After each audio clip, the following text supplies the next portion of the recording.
हाथरू चलीजिबो देशर प्रधानमंत्री पद चिंतारे नरेंद्र मोदी।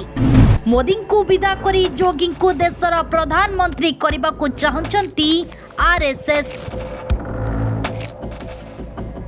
प्रधानमंत्री पदरू विदा हेबा भयरे मोहन भागवत को प्रशंसा कले मोदी। मोदी को जुग शेष होइछि, देश रे आरंभ हेबो जोगी शासन। दर्शक बंधु, देशर प्रधानमंत्री पदरू इस्तीफा देवे नरेंद्र मोदी।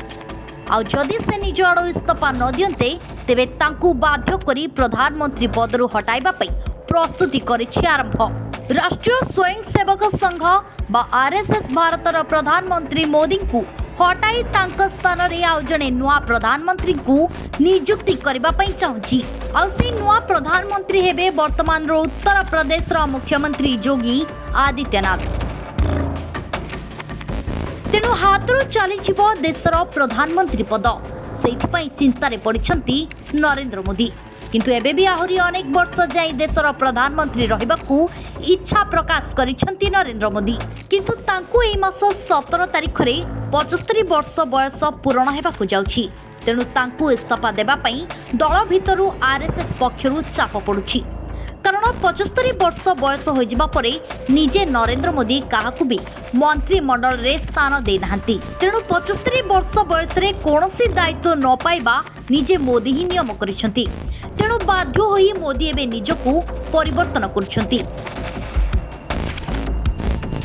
प्रधानमंत्री पदरू विदा हेबा भयरे आरएसएस मुखिया मोहन भागवत को प्रशंसा करिबा आरंभ करि दैछंती मोदी। मोहन भागवत जी 75तम जन्मदिन अवसर रे जोगदेई मोदी कहिसंती वसुधैव कुटुंबकम। यह आदर्शरू अनुप्राणित होई से सामाजिक परिवर्तन स्वभाव एवं भाईचारार भावना को मजबूत करबा पई समग्र जीवन को उत्सर्ग करिसंती। राष्ट्रीय स्वयंसेवक संघ सहित जड़ित लक्ष लक्ष सदस्यों पई से परम पूज्य सरंग संघ चालिक भाव सम्मानित। तांको 75तम जन्मदिन आकस्मिक भाव में सही वर्ष पड़ुछि, जेतेबेले राष्ट्रीय स्वयंसेवक संघ तार 7 वार्षिकी पालन करुछि। एही अवसर रे मु तांको हार्दिक शुभेच्छा जणाउछि एवं दीर्घ स्वास्थ्य और स्वर्गीय जीवन पई प्रार्थना करुछि। एमिति प्रशंसा करी मोदी एबे आरएसएस मुखिया मोहन भागवत को खुशी करबा पई चेष्टा करुछंती। पुणी मोदी कहिसंती जे मोहन जी को परिवार सहित मोर संपर्क गभीर। तांको पिता स्वर्गत मधुकर राव और भगवत जी सहित काम करिवार मु सौभाग्य पाइछि। एमिति कि मोर पुस्तक ज्योतिर्पुंजरे मध्य तांकर जीवन और कार्य विस्तृत भावे उल्लेख करिछि।